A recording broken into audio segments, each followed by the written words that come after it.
As you see, I have notes because this whole thing makes me kind of nervous. The salons were always very casual, but this is a whole other thing.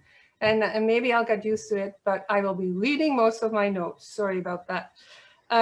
If you want to know more about where this salon comes from, RIA Links Salon in the Sky is an offshoot from RIA Research in Art. That was a program of art events that my husband, Renee Price, and I organized in our home from 2006 to 2020. And it really was a cooperative undertaking, but he calls himself a cyber Luddite because he is. And so here I am, continuing. Our new program is called RIA Links Artists for Systems Change, and you can find a link in the Google Doc I sent you this afternoon. Our main goal is to link artists who focus on systems change, on the needed changes to be made in our dysfunctional systems in order to slow down climate change.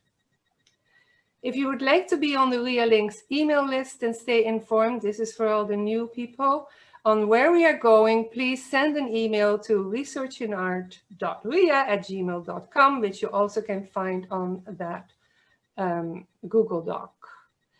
The salons in the sky will never be the same as the ones we had in our house, but we hope to keep the casual, welcoming atmosphere and the sense of community that characterized the RIA Salon. We are new at this, and I hope you will forgive us for any screw-ups. I'm going to say a few more things. I would like to thank Jeff Stellick and the Ottawa School of Art, who let us use the OSA account, and Don Dale for managing the Zoom meeting. This is great. Don, thanks. And of course, I want to thank the presenters, Carmel, Whittle, Patsea, Griffin, and Rob Snikkar. They all put a lot of work in this presentation, and as well as in their podcast number 83, where they'll be talking about a little bit as well. And also, I want to say that we might think that we are far away up in the sky, nowhere and all over the place, but we remain connected to reality. And I want to acknowledge that this Zoom meeting comes from Ottawa, which is an unceded territory belonging to the Algonquin Anishinaabe Nation. We want to acknowledge this and show our respect to all First Nations, Inuit, and Métis people for their valuable past and present contributions to this land. And again, we thank Carmel and Patsea for connecting non-Indigenous people with their beautiful art and their organization. As a group, we will continue to work for righting the wrongs of colonialism. Doc, I am now going straight to the introductions of our next two speakers, and I'm going to read them. Carmel Whittle is a Mi'kmaq Irish from Newfoundland and Labrador. She is an educator, art facilitator and curator, visual artist, songwriter, and filmmaker who identifies as she, queer, and two-spirit. She is an activist for social justice. Carmel is co-director and curator of the No Borders Art Festival and coordinates the Indigenous Artist Coalition and the Thunderbird Sisters Collective. She works as a community outreach and Indigenous liaison with the Nectar community and Art Center, and continues her studies at Carleton University in the Indigenous Canadian Studies program. And Patsea, hi Patsea, born and raised in Ottawa, Patsea is a special blend of many bloodlines, including Ontario Métis, with roots on the Algonquin unceded territory and European settler communities. She has partnered with Carmel to create several successful Indigenous projects, such as On Our Land, Bringing the Land to the City, and the No Borders Art Festival. Patsea is the founder of the Thunderbird Sisters Collective, a nonprofit organization dedicated to highlighting the art and skills of Indigenous artists. She loves to facilitate the Beading with Patsea workshops. Patsea can be found on Facebook and Instagram. And yes, that is going to be it. And I'm going to give it over to Carmel and Patsea. Hi everyone. Hi everyone. Wow, it's great to see some friends there and some new people I haven't met before. So we're going to, Laura, I just want to let you know we're going to open this evening our talk with the water song, and I'm just going to share my screen. And please look at the lyrics below, and everyone's welcome to jump in and sing along with us.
Thank you.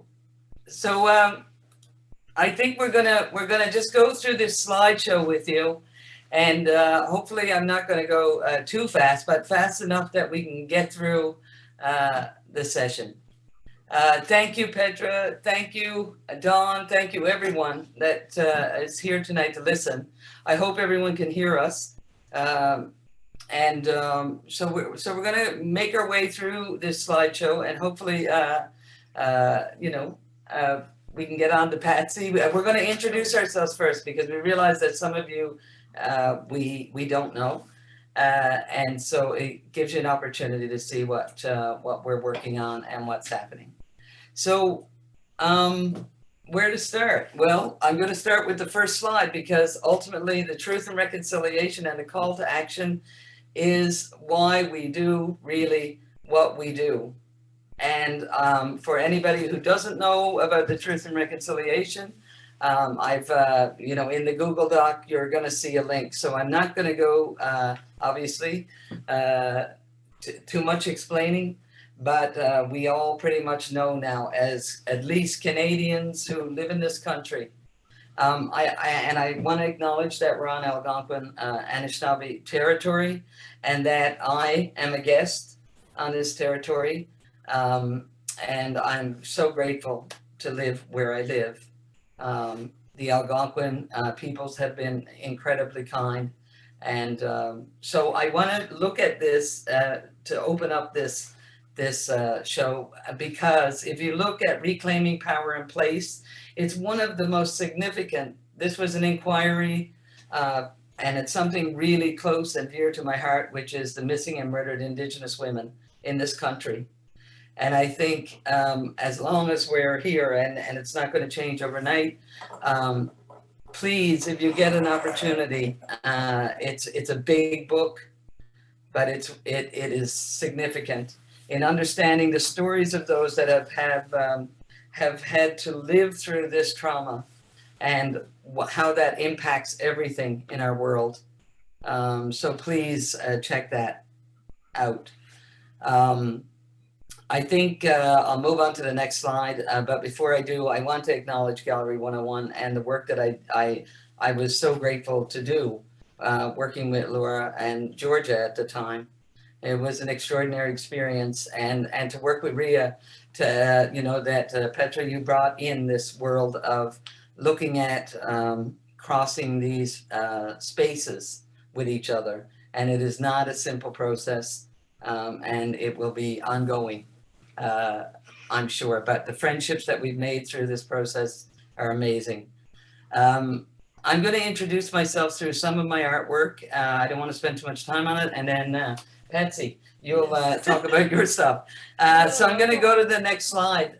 This is a project that I've been working on recently, and with COVID, which basically has, like so many of us, it's been really, really difficult for me. As a community person, I found it excruciating to be in this place with COVID. And I know a lot of us as artists work alone sometimes, but I'm not very good at working alone. So this summer I managed to end up in Kingston next to the water again. And it actually woke me up a little bit because I hadn't been painting for some time.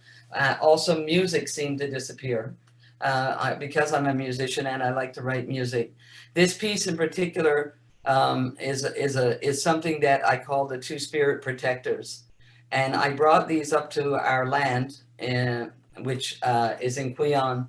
And I wanted to hang them in the trees because there was such a connection for me with nature and what I work on in terms of painting.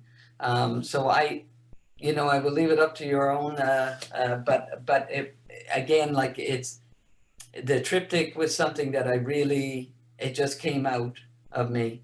And I kind of look at the center of these pieces as the spine, and which has also become very relevant for me in life. That we have to have a strong spine. And so the Two Spirit Protectors are an essential aspect of that for me. To move on, some of you may have seen this painting, some of you may not have. This is a painting that I worked on a while back when I was part of the Idle No More movement, and was really connected with the Nishu walkers, who walked all the way from, they walked a long ways in the winter. And for those of us that were in the city at the time, it was an extraordinary welcoming from Ottawa. And I managed to be in the middle of all of it, and some of the things that were born from that. And I called it "Leaving is Not an Option," and I called it that because if you look at the work, and the 3 teepees are ghost teepees, basically, and they're teepees that directly are connected for me around ancestry. Our ancestors are always with us. There's an extremely thin line. They're not here physically, but they are always with us. And so it's really what propels my work in a lot of ways. And just quickly, Markings of Lives Lived is also a combination of being Mi'kmaq from Newfoundland and Labrador, and being around, you'll see some of the colors usually show up in my work because I came from that environment, and the houses are often in my work. So this was a bit of a looking at the issues of diversity as well for me, and my relationship to the diverse communities. And again, there's more to say, but I'm going to keep moving along. This is as a filmmaker, I've worked on bringing the land to the city. And again, I'll go back to thanking Laura over there, because Laura, we really did a bang up job with the library, the National Library here, and then also the gallery itself. It was an amazing experience to have first screen that. in partnership with Gallery 101. And also One Contrary, Five Ago Kwe Nini. Oh, and Laura, that was the one that we had in the library, I think, as well. And so if anybody's interested in these films, you can get in touch with me and it'll be on the Google Doc. If you're interested in seeing the films or screening the films. Again, very powerful exercise for me, because bringing the land to the city was all about identity and how I identify and how I feel very, very, very connected to the earth and to the land and to the sky. And this sort of was born from that connection. And it was a residency that I did in with Saw Video last year.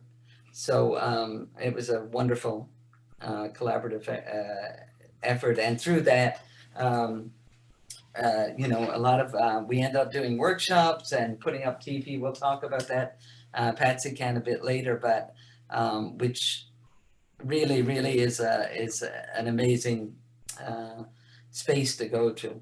And One Contrary was with Howard Adler. We both co-directed that film. And as you can see, it speaks to identity again, traditional, and then two-spirit roles, and about safe spaces for those of us that are in that community. Moving right along, and it's gonna be Patsea. Really? Yeah, here you go, Pat. What is So it? thank you for this thing. Here we go. Next one. Oh, there we go. Oh, There's Pat. okay. Yeah, so I founded the Thunderbird Sisters Collective in 2016 on Victoria Island. That's when the Kabeshanon, we had a gallery there. Well, not me, but they did. And they wanted some art. So, and I didn't really want to go on my own. So I created this group and brought in a lot of Indigenous women at the time to show their work. And then, well, they closed Victoria Island in 2017. Canada 150 actually moved the gallery to Sussex Drive.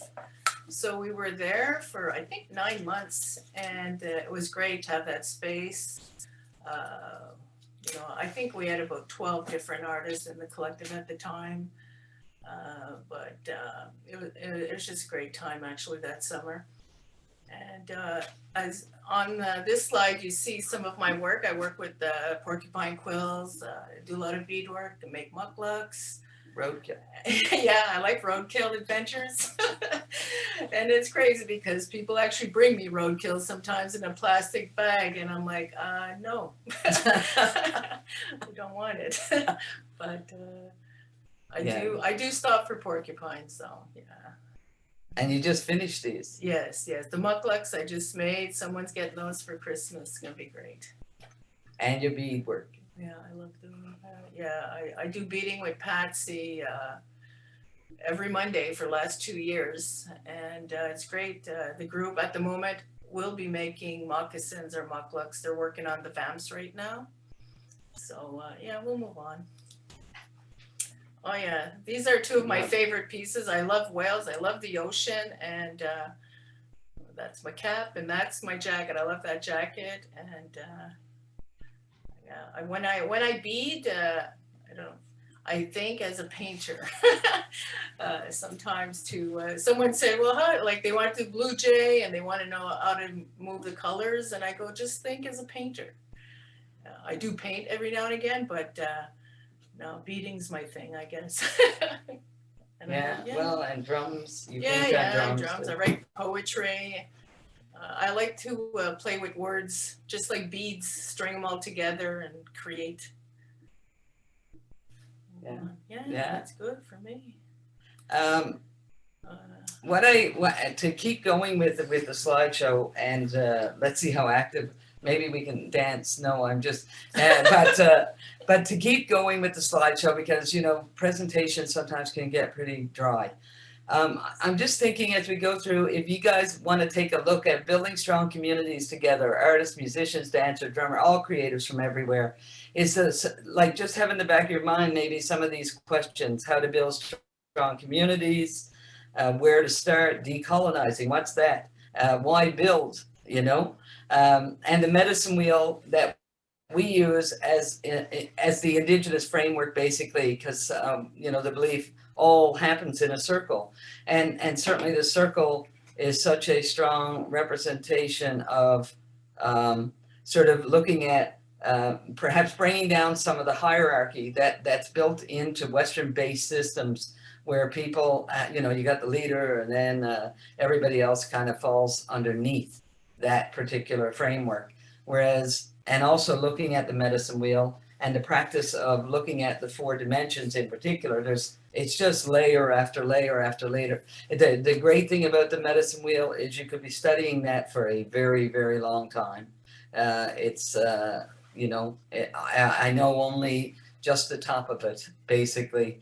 And I look at the mental, physical, spiritual, and emotional health that we need to, you know, that I think both of us share a lot in that, through doing the kinds of workings and makings, and how that's connected to community. I'll talk about as we go down further. So, you know, I put some samples of building community in the arts, No Borders Art Festival, Beating with Patsea on our land series, and the No Borders Community Voices, which I'll talk about a little bit further as we go down. And Patsea, you'll jump in as well in a little bit. Oh, sure. So I want to open with the slide for the No Borders Art Festival. Some of you know about the No Borders Art Festival. It got started 2 years ago. And usually it happens in May, and this year, of course, we were online like everybody else. So we went from 2 weeks live as a festival to 2 days on Zoom.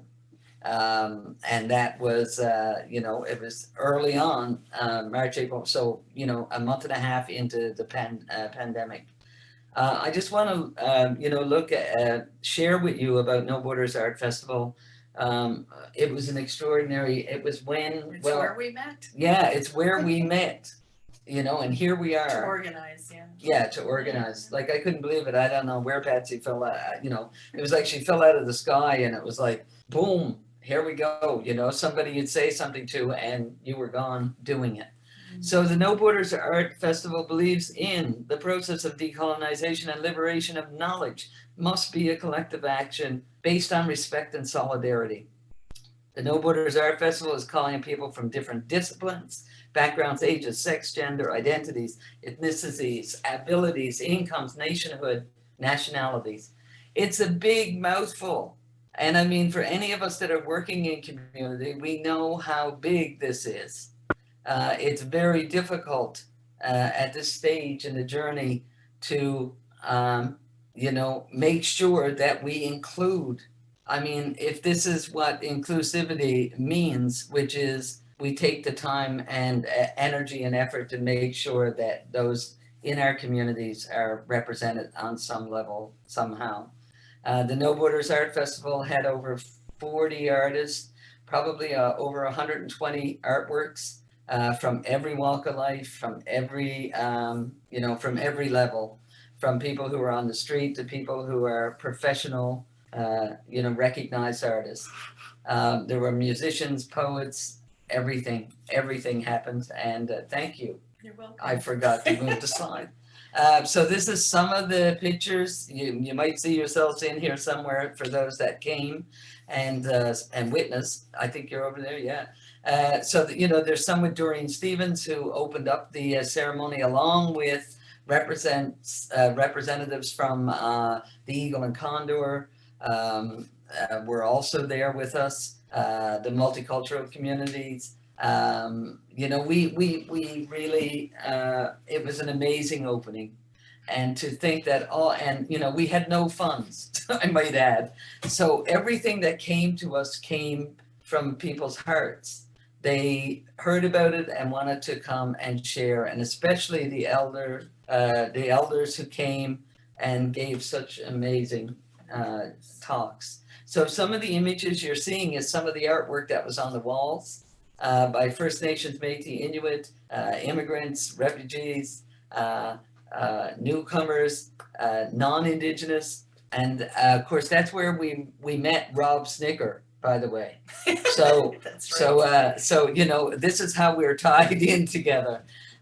So we had artist talks, musicians came and played. We had we had South America representatives talk about and did workshops on some of the their cultural practices and protocols that they use. And these are, I'm just going to go through, these are some more of the paintings that you could see on the wall at the No Borders. There's the other one up here again. So some of these artists had never really painted.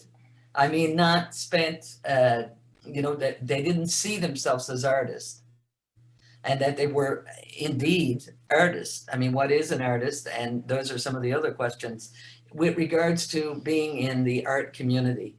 What does that mean? And again, I will, Laura knows very well that we've had many conversations about, who's an artist and the Western-based systems and how Indigenous see themselves within those frameworks as artists. Not all, obviously, but many of us who, who feel, and Patsy's written poems about this, so the Fringedians, that's what we call ourselves. I'm going to hand it over to Patsy, so this is yours. Well, I've already spoken about the Beating with Patsy group, but it's wonderful because like a lot of these people come in and they've never done any beating, and even this little fellow, he was so happy to have made something for his mom when he left. That's great. Yeah, neat. But, and and then Howard started beating the vest, and look at it, it's just magical. It's so beautiful, eh? It's just great. And people putting their heart and soul into it. And we take Patsy out on the road, like Patsy would Beating with Patsy's been to Newfoundland, we beat it from there, and many times I beat from the land or from the cottage. It's a lot of fun. Get a lot of different people involved. Yeah, so, and Patsy, the Beating with Patsy started, like you said, at No Borders. So it's been going on for 2 years. Can you believe this? And some people that were there are still with us. Yeah. That's great. And I mean, a lot of non-Indigenous are part of Beating with Patsy, exactly. right? Yeah. This is not, this is not all Indigenous people. There's people. Everybody's welcome to the circle. If you want to beat with me, Mondays, 4:00.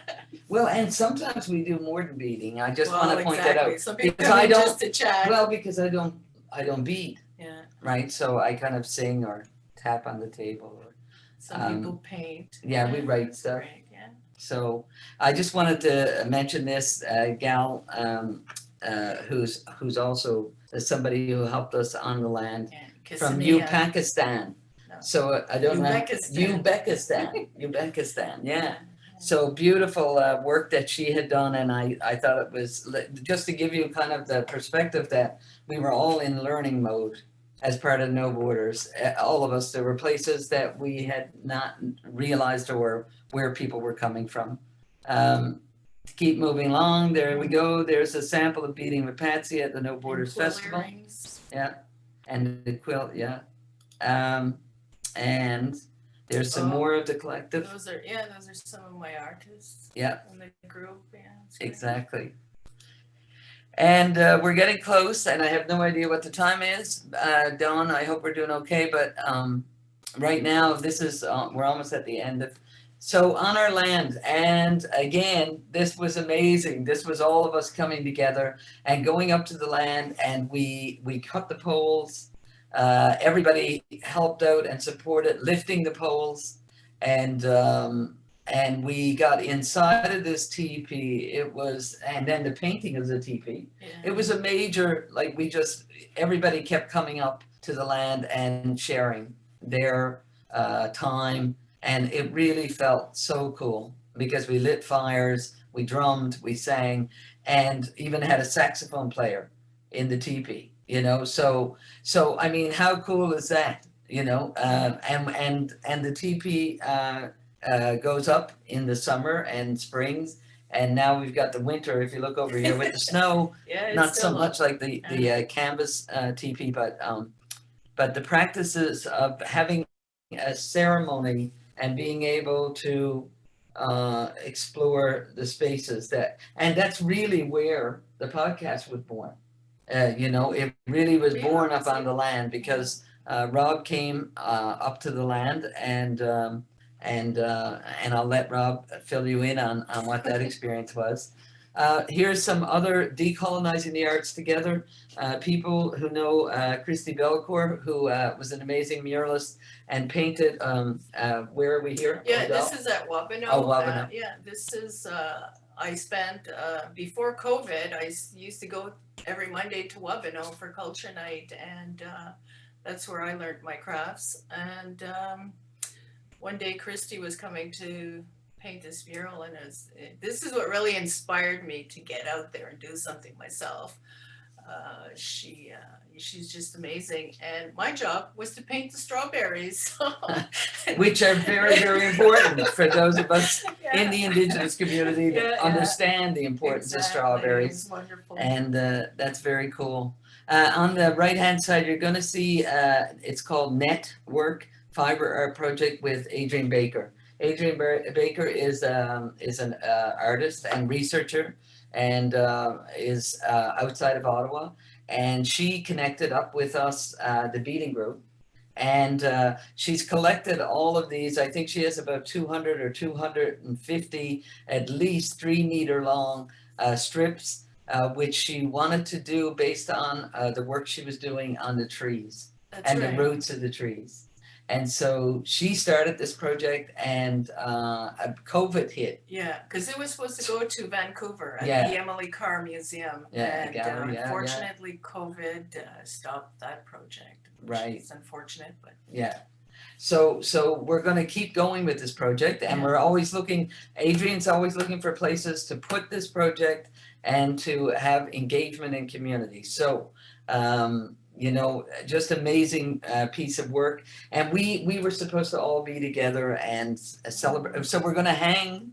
This is going to happen. We're going to have an on the land exhibition. And so we'll keep people posted as things start happening after COVID. Well, that can happen during. I'm going to skip this this slide because we're going.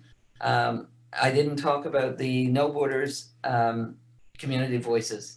It's a really, it's growing. We're just back at practice again because COVID hit us as soon as the group met with each other, which was unfortunate, really, that happened, because this is a really unique piece of music created by composer Beverly MacGyver and Beverly's daughter. Also worked on a major project, which had to do with the storytelling of three survivors of the residential schools. And so this piece in particular is about before they went into the residential schools, and now we're working on 2 other pieces. So basically, from No Borders, there was a lot of mini communities built, and we see each other often. And so the music helps tie us all together. And so finally, I guess the thing that I want to share, and I'm going to move it over to Rob, is we're about bridge building, I think, more than anything. I think we are the bridge builders from my perspective.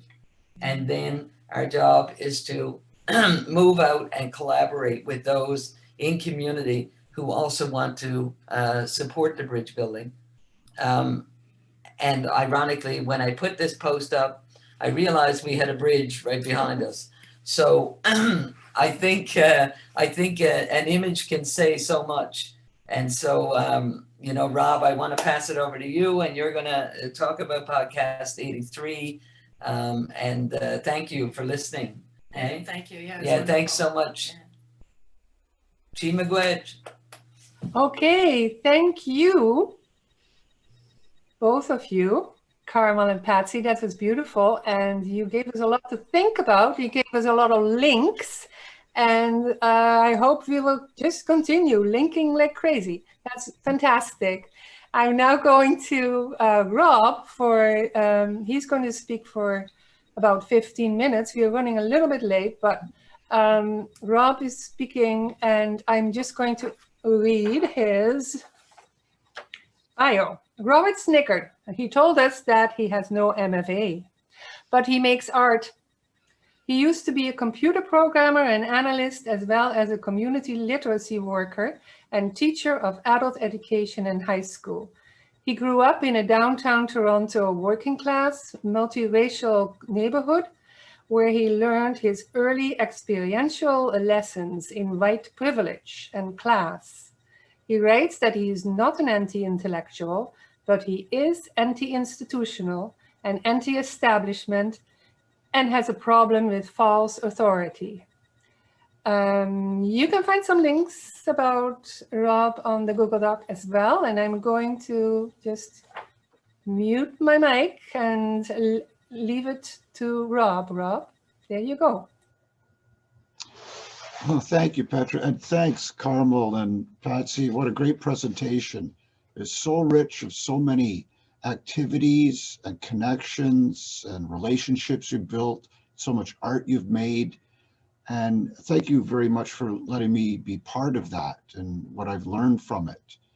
I am going to start sharing the screen in a second with a slideshow, but I will warn you that it will not be dazzling you with audio and video and wonderful graphics. It's going to be pretty terse, it's going to be pretty short, and it's going to focus on collaboration. Before I do that, I just wanted to thank some of the people who will be mentioned in that slideshow. Please let me read. They're not all here on screen at the moment. I don't know if they're in the waiting room or could not make it. Some of them are distant. Certainly, I know Dr. Brianna Palmer from McMaster University is here, and we will see reference to her and her students later in my slideshow. A few other people, a local supporter from the University of Ottawa, PhD candidate Sarah McKenzie, has expressed interest in collaborating in the future with some of our projects. Other potential collaborators, and they will be mentioned in the slideshow, Dr. Yvonne Poitis-Pratt, Associate Professor and Director of Indigenous Education at the Workland School of Education in the University of Calgary, has really given us a lot of support. Dr. Chiara Minestrelli from the London College of Communication. Well, she has an interesting connection with us, and I'll talk about that later, and I thank her for her support. And also Dr. Mary Modine from the University of Dundee, Duncan of Jordanstown College of Art and Design School. She is interested in collaborating on similar projects of Indigenous and non-Indigenous art collaborations, and she conducts such works with her students. Now, sorry for that boring message, but important. And the message itself isn't boring, just blame me. I'm going to start to share the screen now. And let's get this up. And this should begin in a second.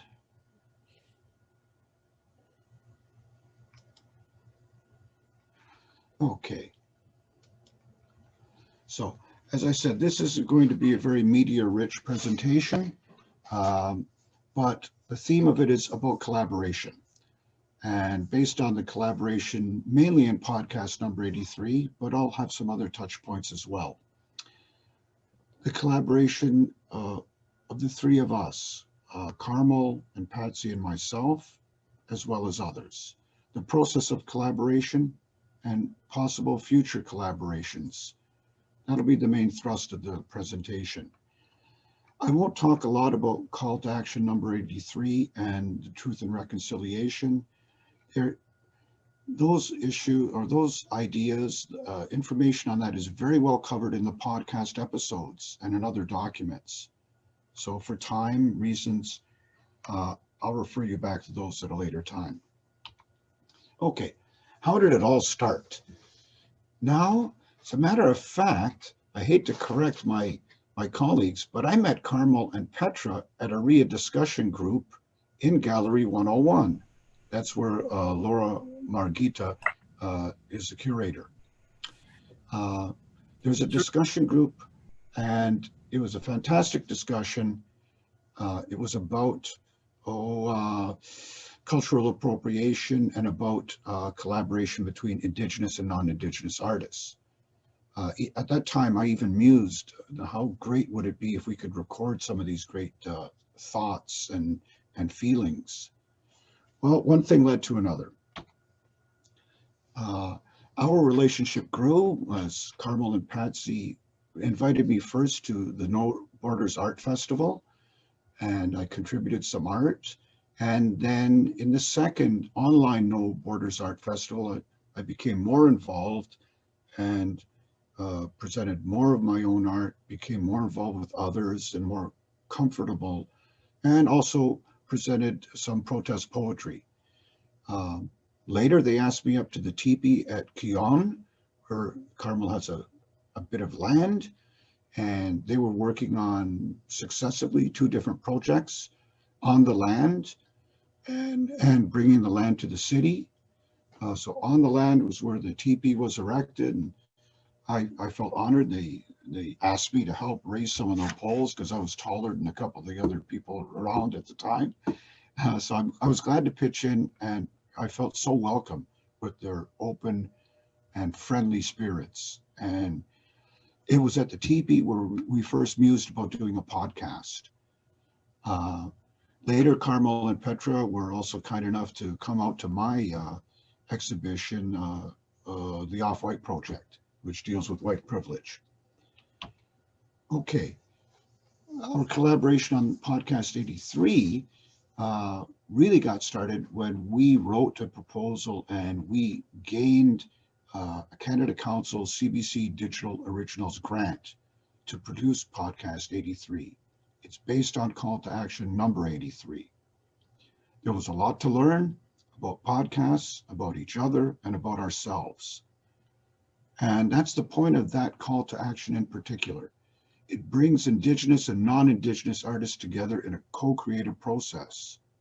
It creates an intimate and challenging space to learn from each other and to reflect upon oneself. It has been a very rewarding experience of hard work and fun. And I really have to thank my colleagues for putting up with me, as difficult as I can be at times.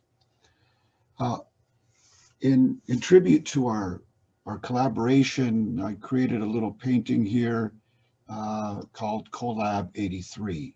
It tries to symbolize our collaboration and our efforts working together, and it draws upon 4 directions from the sacred hoop, and the 3 circles represent our relationship in dynamic flux during different parts of our project. I created another work from a different angle called Outreach 83, and it's still a work in progress, and it attempts to symbolize our efforts to reach out to other collaborators. And again, the 4 directions or colors from the sacred hoop are used, as well as a reference to the stars. Now, on our podcast, we had some amazing guests who performed stories, poetry, sacred storytelling, poetry, beautiful traditional music, traditional art. And also we had some non-Indigenous guests speaking about other identity issues in the Settlers Corner. So they were all great. I'd like to thank them. I wish they were here right now and I could do that, but we certainly thank them in their absence. Okay. Podcast number 83 is available. There are 4 episodes uploaded. You can find it, of course, at Red Circle. You can find it on Apple Podcasts, Spotify, Google Podcasts, and Radio Public. Please, if you haven't, check them all out. If you're interested in the theme of collaboration, as it may apply to other projects that you're doing and other types of collaborations, episode 4 deals with that in particular. And it's called The Making of Podcast number 83. All right. Part of our project in podcast 83 was indeed to invite wonderful guests on with Indigenous artistic practices and Indigenous perspectives on the call to action number 83, and also non-Indigenous guests discussing similar things. But another aspect of it was to try to spawn and foster other collaborations. And we're happy to say at this point in time that this Salon in the Cloud number 2 is a concrete example of such a collaboration that is spawned from the podcast and our project. Another collaboration that materialized was Decolonization and the Arts, Challenges and Possibilities. That was hosted by Dr. Chiara Minestrelli from the London College of Communication. She created an online webinar to start a hub with a very similar type of mission in her project. And Carmel and Patsea were invited and participated in that London-based seminar. It was a fantastic event, and it is recorded for future viewing. And Dr. Brianna Palmer, I have to thank her. She's an audience today. She's Associate Professor, School of the Arts at McMaster University, and she's using the podcast with her upper level studio art class. So amazing that this thing we were doing somewhere across the internet could connect with new people, and hopefully we can work further together in the future. Okay, by our outreach, we've got encouraging feedback from across Canada, Saskatchewan, Alberta, British Columbia, elsewhere. We're talking artists, students, and professors. Also, people from the US, the UK, Europe, Australia, New Zealand, and other countries have been in touch with us. There's a lot of great potential out there to grow this idea of collaboration for reconciliation, for sharing artistic practices with Indigenous and non-Indigenous people. It's very exciting. I have a few testimonials to read. So unfortunately, some of our invited guests could not make it tonight, but here's Yvonne Poitras-Pratt, a very prestigious position she holds. She thanked us for reaching out to her, and she says, "I'm so happy that you found the article of use. I would be interested in supporting your work, as I am sure my colleagues and students would be. Please feel free to stay in touch, and we welcome a future collaboration." It is examples like this from Brianna and Yvonne that really hearten our outlook for the future. And I have a few more testimonials. I haven't done a lot of my artwork in here because I'm not that important. I think these people's words are far more important. Here's Darlene Sakant. She's from the University of Saskatchewan. She says, "Hi, count me in. It's very important. I'm employed at Gordon Totusis Niwin Theater. I'm a co-chair of Missing and Murdered Indigenous Women and Girls Two-Spirit in Saskatoon. She has party withstanding with the inquiry. She also sits a 4-year group with over 80 entities called Reconciliation Saskatoon. People like this are very encouraging for the mission of our project. Of course, Brianna, again, I have to quote her. I hope I'm not embarrassing her, but she says, podcast 83 was fantastic. I team teach an upper level studio art course in which we assigned podcast 83 as part of the student group discussion on racism. All the students enjoyed the podcasts and artists, which opened up such a great conversation during class. Some of the students had said they continued to listen to the second episode, so they'd be happy to know that episode 3 is out. And of course, since then, episode 4 is now out as well. Looking forward to listening. Here again, I see Chiara Minestrelli, our London contact. And here she wrote to us and she said she had room for 2 more artists to participate in her webinar. And I know that Carmel and Patsea were happy to take part in that and did us very proud in an amazing international event. More locally, here's Sarah McKenzie. PhD candidate, University of Ottawa. Her bio is very amazing, but in keeping with time, I'll just read her final statement. As a mixed blood Indigenous woman, I think cross-border, cross-cultural collaboration is essential to any decolonial reconciliatory action. And from a great distance away, Dr. Mary Modine, University of Dundee, Duncan of Jordanstown College of Art and Design faculty. She's an artist, she's an academic, she has Ojibwe ancestry. She told me a lot about her bio and her connections in Minnesota. I didn't put it all on the slide, but here are her words directly. I've been listening to your podcast 83 and would like to modestly answer your call for building a network that includes Indigenous and non-Indigenous artists and individuals. Through my long-standing research and collaborations over many years with Indigenous and traditional peoples around the world, I have connections with people in many countries. I also supervise PhD artists, visual thinkers, environmentalists, and socially engaged artists. And these individuals too are very much influenced by Indigenous thought. Wow.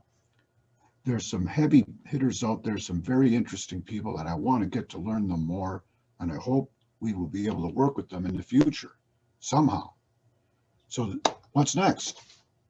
The three of us will have to reflect on where to go next with the project. I mean, we're out of money. They gave us $5,000.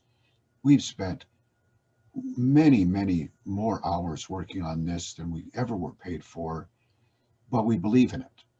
So will podcast number 83 go on? What form will it take? How will it collaborate with new artists and new organizations? These are challenging questions for us to agree upon. And then funding will be needed.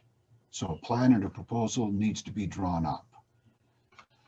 So I've been breaking the rules of a good teacher by talking a lot, way too much, but I hope I was at least clear. So I'm going to thank everyone. And there's one other thing I want to remind my colleagues about. Maybe something slipped through the cracks. No Borders Art Festival.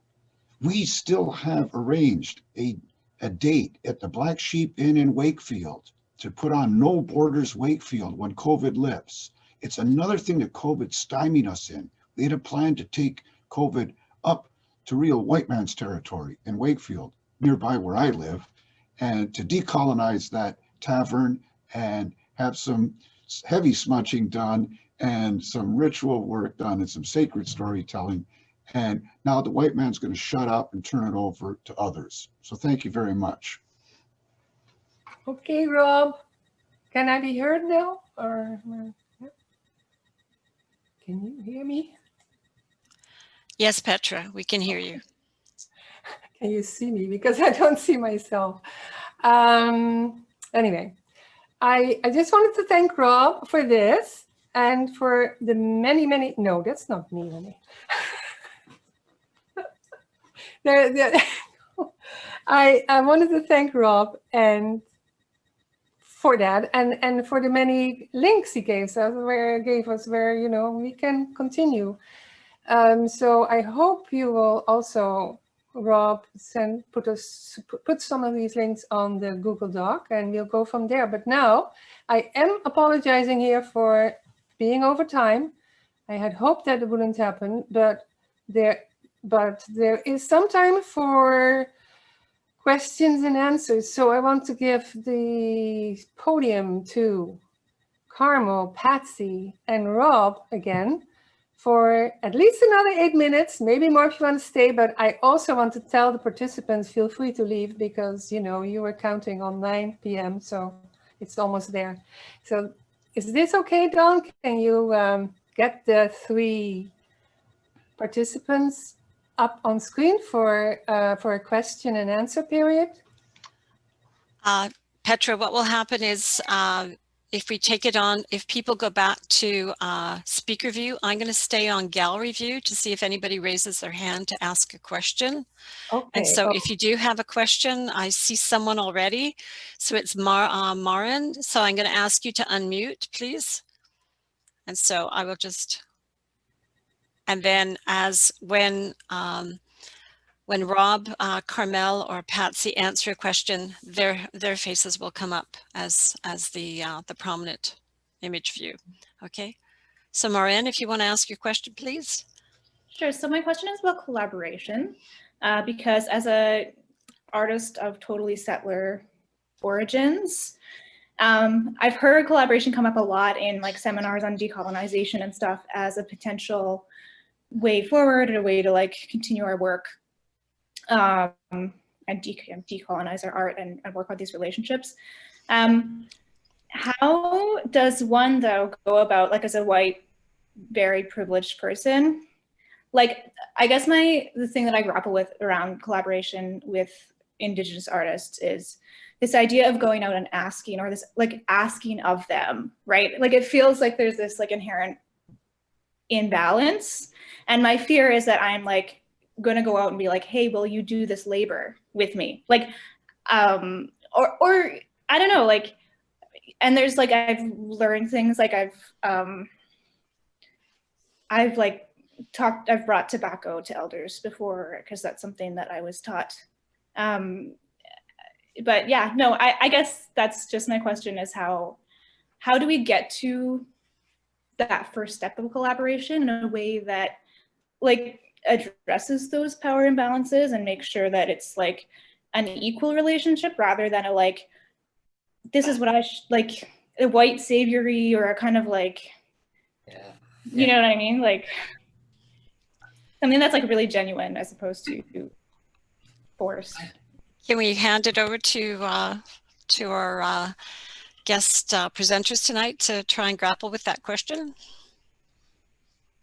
I can speak a little bit to what you're speaking of. I mean, collaborating is a very interesting process between Indigenous and non-Indigenous, because I think ultimately it brings up the issues around, and again, I'll go back to reconciliation. And there are many of us in the Indigenous community that struggle with reconciliation, meaning that we are rebuilding a relationship that was already there, and we actually never had one. There's never really been one. That's why the level of tension maybe, or just, you know, trying to relate to each other and trying to understand that we're coming from very different frameworks. You know, those of us that have been brought up with our own culture, and many of us have been brought up in the very Western-based system.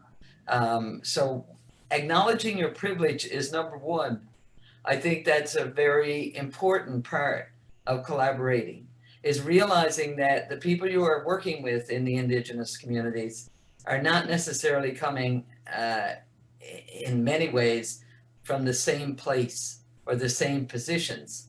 And so there's a lot of things to work out before you get to the place where you're actually creating the work, where you're doing what it is that you want to do, because sometimes the Western-based system has a lot of structure and a lot of people know what the rules are. And so sometimes that can be a bit heavy, is all I can say as somebody Indigenous. But you know, Patsea, you know too. Well, yeah, but I would also say don't be afraid to Yeah. ask, you know, because we'd love to work with you or anybody else really. Yeah, so it starts with a little conversation or an email even, you know, like, and you gets the ball rolling. Well, and community stuff too, Yeah. right? That's already happening, so you don't have to do the work.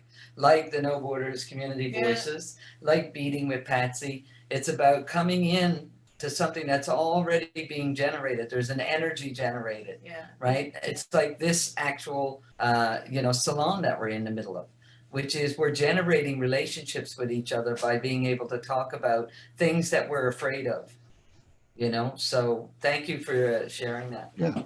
Could I jump in then too?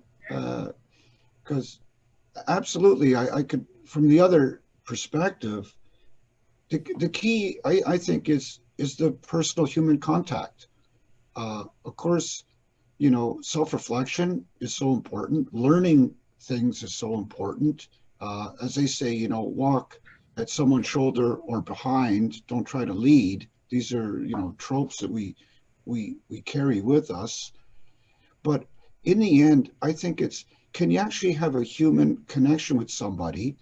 And this is where art actually can help. If you're actually working on something together, then you're going to disagree on certain things, and it's going to create conversations about how to do stuff. But then you're going to learn more about who that other person is. I think that's the whole spirit of call to action number 83.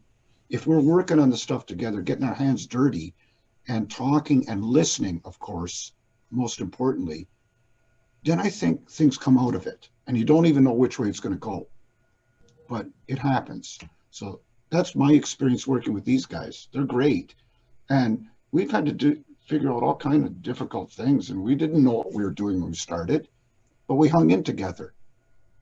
We're in the same canoe, I guess, right? Whatever. Yeah, sort of. Yes, we are. Yeah. If it tips, it's going to tip you out. Humor, important. I know. I got the life jacket though, right? Because I was born with it. That's right. Right? Yeah. I wanted to, I was wondering if we were somehow do people say we're beyond reconciliation? And then I have another question after that. What the heck does that one mean? I don't know. Beyond what do you mean, Laura? Point Like of no when you return. say beyond reconciliation, on what end? That it's completely impossible. And so going in a different activist direction, which I don't exactly understand what any of those words mean. I just wondered if you'd heard of that. But I've heard it before, but I don't know what it means. Oh, Yeah. It goes back to what I was saying earlier. The issues for many of us in the Indigenous communities is the fact that what's being called reconciling is that we already had a relationship with each other, meaning, you know, systematically, societally. But we've never had that. I mean, we're talking about, you know, colonizers who came on board with, you know, taking away the rights of those of us, right? Indigenous communities, taking everything away. And that wasn't a relationship. That's like, you know, I'm telling you this is how it's going to be. There's no other way for it to be, you know? And what we're trying to do now, all of us who are interested in moving forward, is trying to make or create bridges with each other so that, you know, at least if we can get the bridge constructed, then maybe we can start working on collaborations and connecting and building relations and understanding that some people are definitely, I mean, we're talking about generational trauma. That takes years, right? For any of us, any of us that have experienced anything, whether you're Indigenous or not, a pain that can take a long, long time to heal. So there has to be a respect. There has to be a sense and an understanding that if you don't understand something, learn about it. Don't use the person that you're with to learn those things. You know, go figure them out. There's books everywhere. There's writing everywhere. And fortunately, we've got Indigenous writers now who can give us a perspective that we couldn't have a long time. There's so much out there. So, can I jump in on podcast 83, like, and the call 83? Go ahead.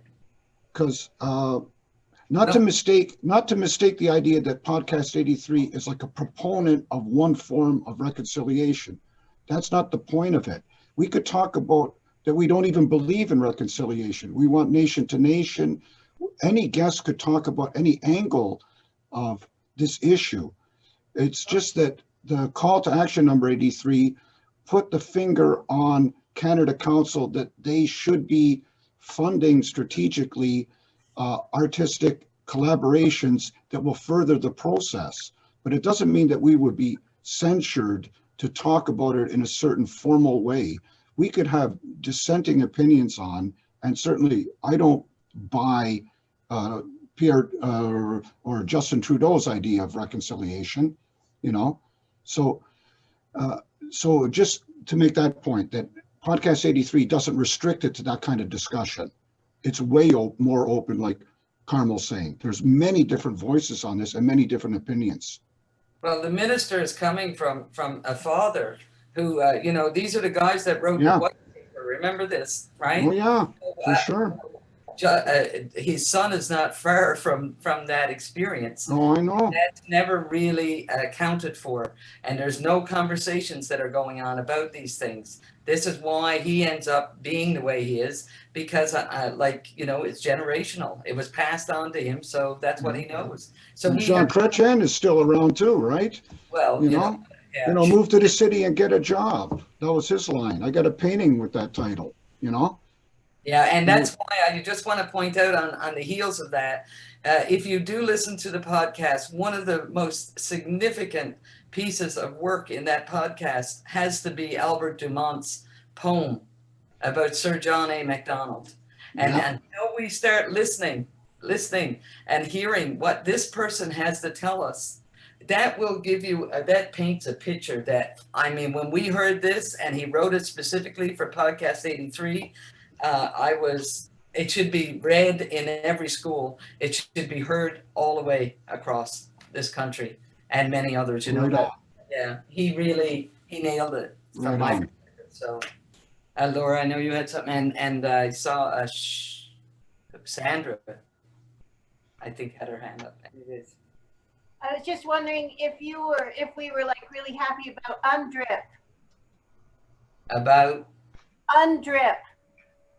It's like this new legislation that Canada has adopted. It's the UN. Yeah, the UN Declaration of the Rights of Indigenous People. Right. Yeah, well, yeah. Well, I'm with Russ Diabo on that. He totally rejunks it. He thinks it's a rewriting of the white paper. Yeah, and I was going to say, They're- don't leave it to the politicians. Yeah. They're Well, not the gonna bottom line fix is, it. well, yeah. I mean, and hello, you know, like, yeah, first you got to give the rights back. You know what I mean? Like, before you can start talking about building frameworks around that were already there. Like, the thing is that's why I opened my first slide with space and reclaiming of space and taking up space. The truth of it is that's what's got to happen before we start getting into, you know, because nobody's going to pay attention. It's basically, you know, it's a one-off. It's a tokenism. It's a way that the systems can say, yes, but we've done our work. Really? So, you know, and it's going to be artists. The bottom line is it's going to be artists, all of us, that are going to move it forward and be able to challenge the system and say, well, we don't have to do it this way anymore. Like, why should we be doing this? And, you know, and why doesn't the Indigenous people have their rights automatically, you know? And so there's more and more push. Yeah, you know, so I don't know how I feel about it, but I know that that it's another system that's being put in place that, you know, we're racing to try and keep up with the fact that we should have equal rights as any other person. And the bottom line is, you know, injury and trauma has slowed our process down to a place where we can't keep up. And I see so many people still struggling. We've got water that people can't drink, and they haven't been able to drink it for the last 25 years. Why are we not moving faster in looking at those areas instead of talking about, you know, yeah, there's rights to have clean water, you know, but apparently we got systems that tell us, oh no, it's, you know, you can have it and you can't, you know, like that has to change. We have to push the, you know, together, you know, it's stronger with all of our voices. So that's where I'm coming from. On drip, I don't know, you know, but it's like, just give the rights back, you know, period.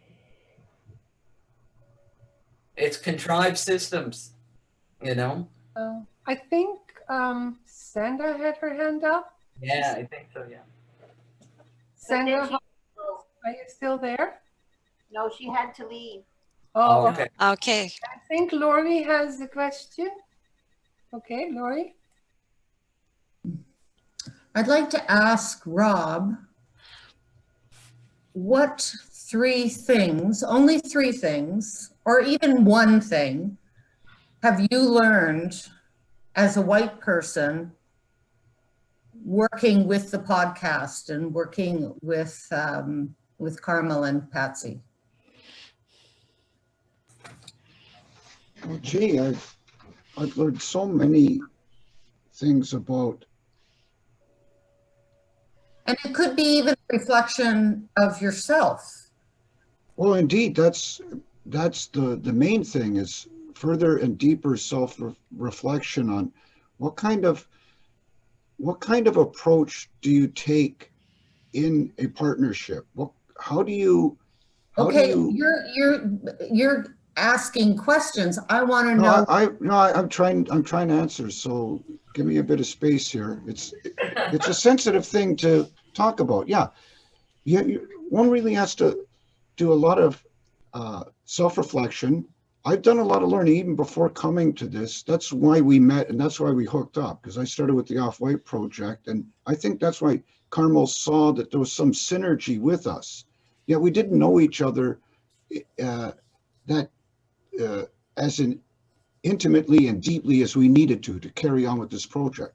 So we had to learn I had to learn how to listen and how to talk to Carmel and to Patsea, and we had to learn each other's personalities. So to me, it really gets down, I'm carrying baggage wherever I go, but how do I get into this space and I'm able to get deeper on a personal level with these people with the baggage I carry? And how do we then create a safe space where we could talk to each other and go deeper without harm?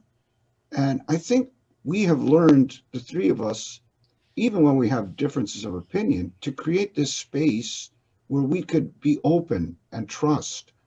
And I guess you could even say there's love there or something. There's respect. There's something there that lets us even, be mistakes like brothers and sisters and say the wrong thing without being worried.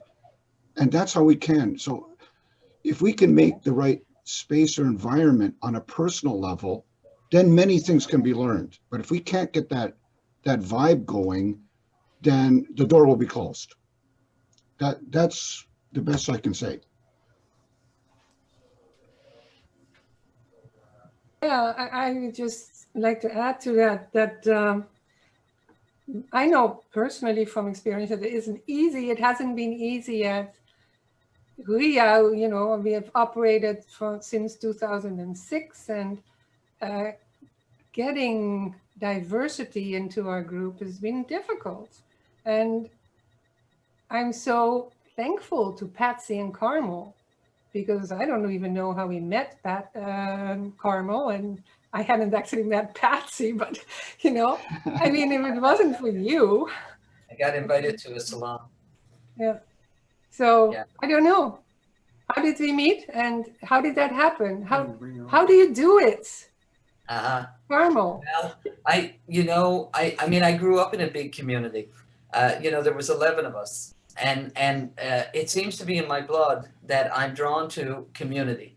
I need to gather people whatever way possible, because that seems to be the most comfortable place for me. So in some ways it's there. I'm driven to do it because I believe that I'm very curious about other people. Like, I want to know, and usually because I'm a musician and a songwriter, it really opens up a door. Because I've met many musicians, many people who write certain things, and I'm curious about what that writing is. Again, it's beating with Patsea. These groups that we start, and people start coming, because if you look at what our mission is for the No Borders Art Festival, people just came. It was astounding. I was standing there going, wow, and we created a safe space. The importance was that they saw through the writing of what we were writing in the mission, a safe space.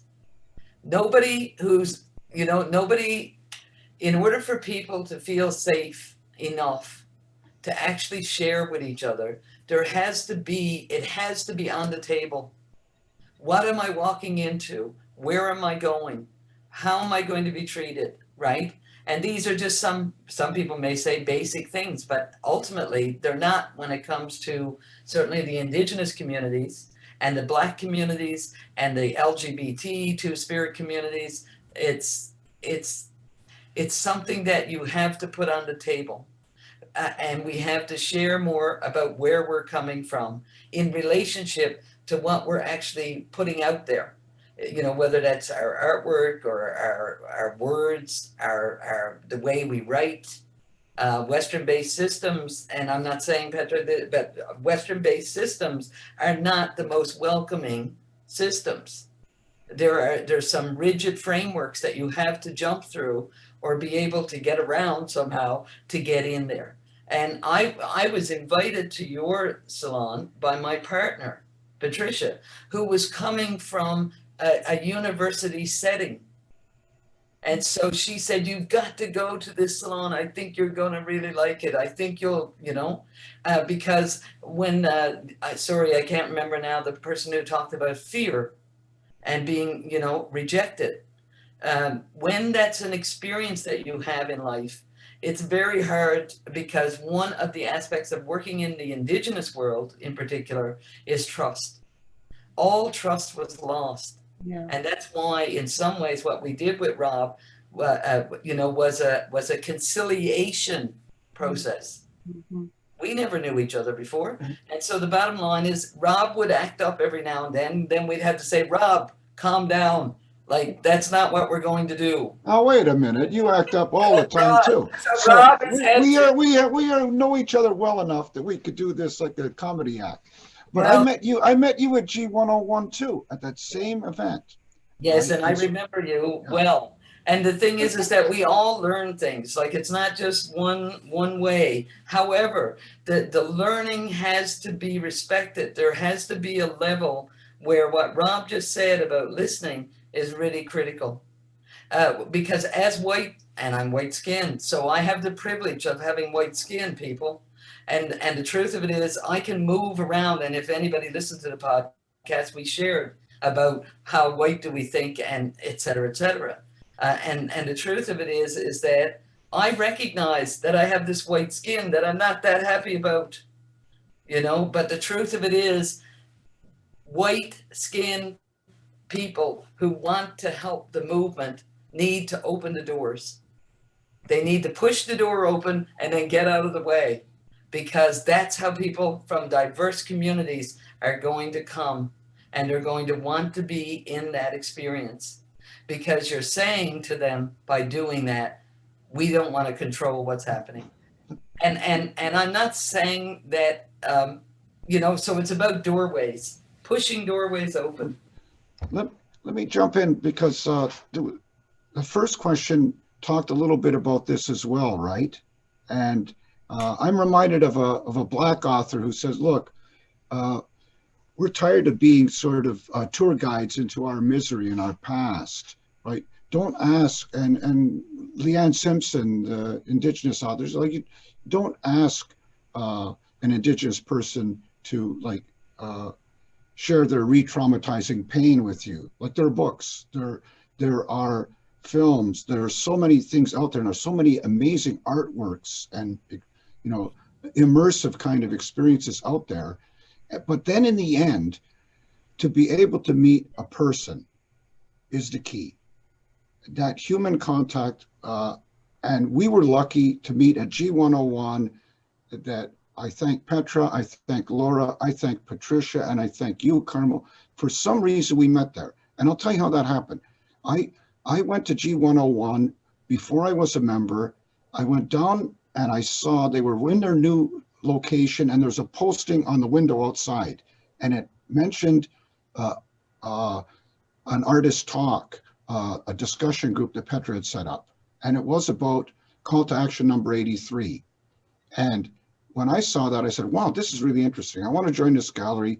I don't know anybody in Ottawa. I'm from out of town and I want to meet these people. But I brought something with me when I saw that. And then I met you guys. But I brought something with me from my background and childhood too, and my neighborhood I grew up in.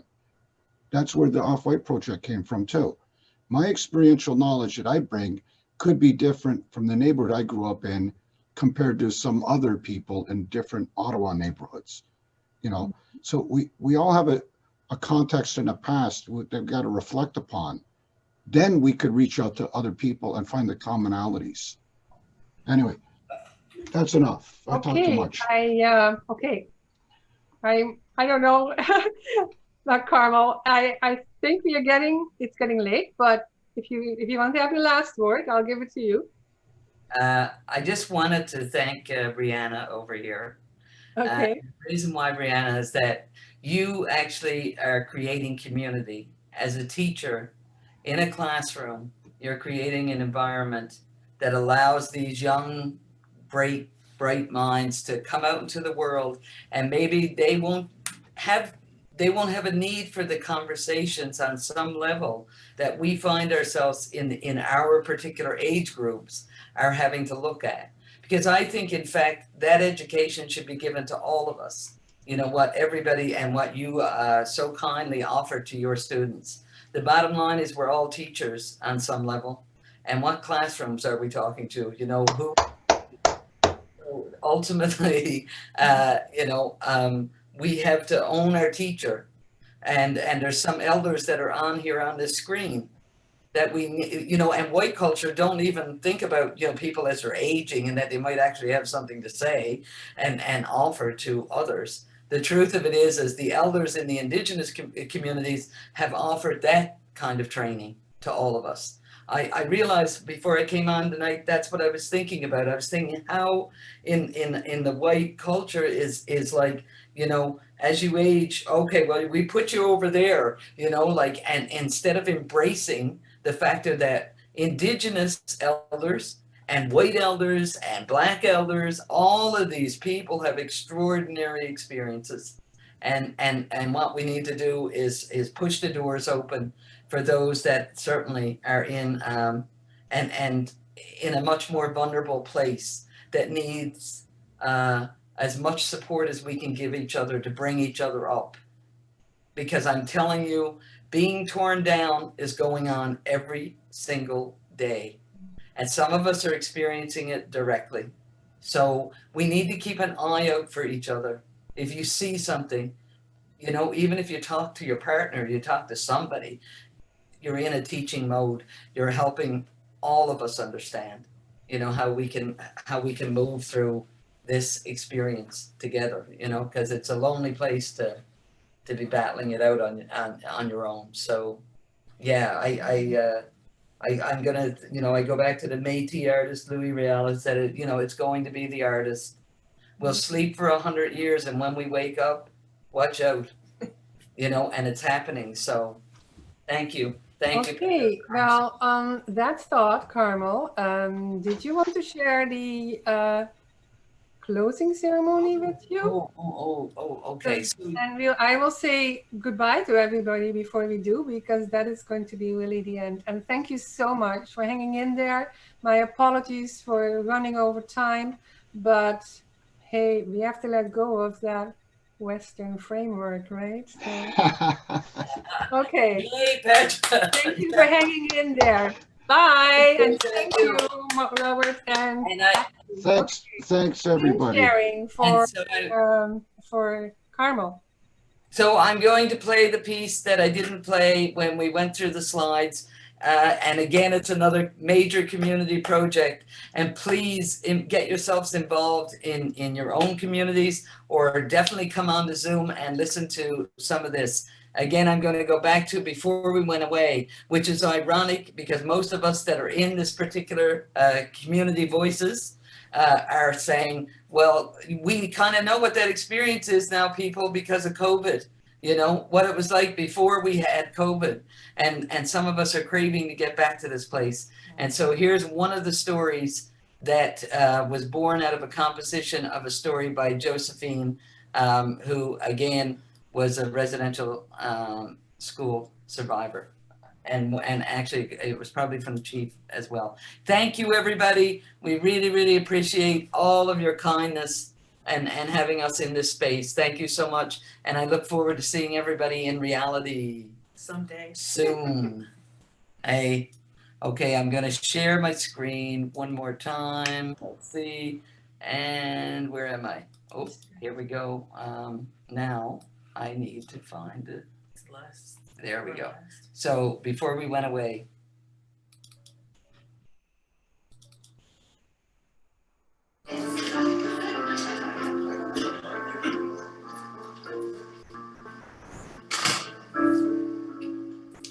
before we went away, it was wonderful.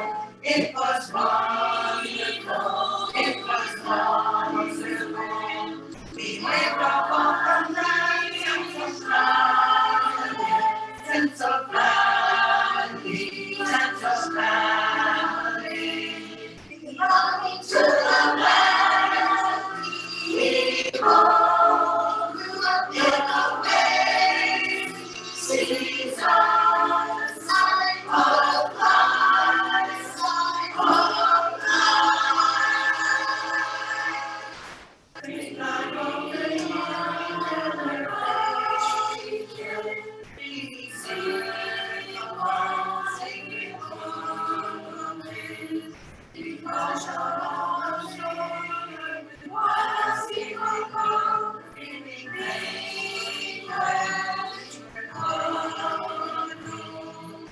belonging to the land, people in the ways, seasons of love, of life.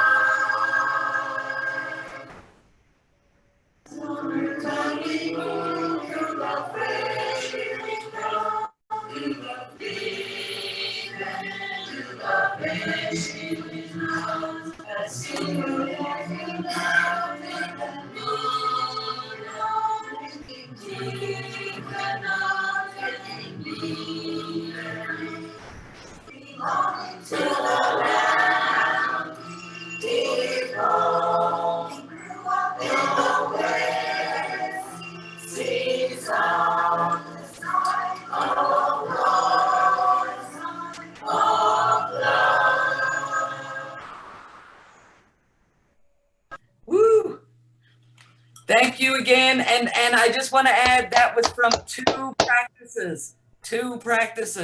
And it's in two languages, right? The English and the Anishinaabe. Please check out the Community Voices if you get a chance. We got a big show coming up, hopefully in Arts Court in who knows when, but it'll happen.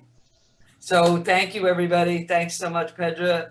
Dawn, thank you. Thank you. Thank Dawn, that was amazing. Thank you for all your work. It's so nice to see everybody. It really warms my heart. Thank you. Thank you. This is wonderful. So thank you for letting me be a part of this. And yeah, it was great. Thank you. Well, thank you, Brianna. Take it easy. You too. Yeah, it's hard to let go. There we go. You see, this is what happens. Now we could have a fire and a powwow. Okay. Let's do it, everybody. Take care of yourselves. Rob. All right, good one. Yeah. Okay. We could let it run until Zoom closes us down. Yeah, exactly.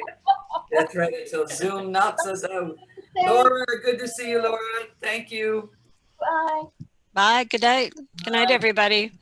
And thank you so much, Carmel and Patsy and Rob. It was great. Thank you.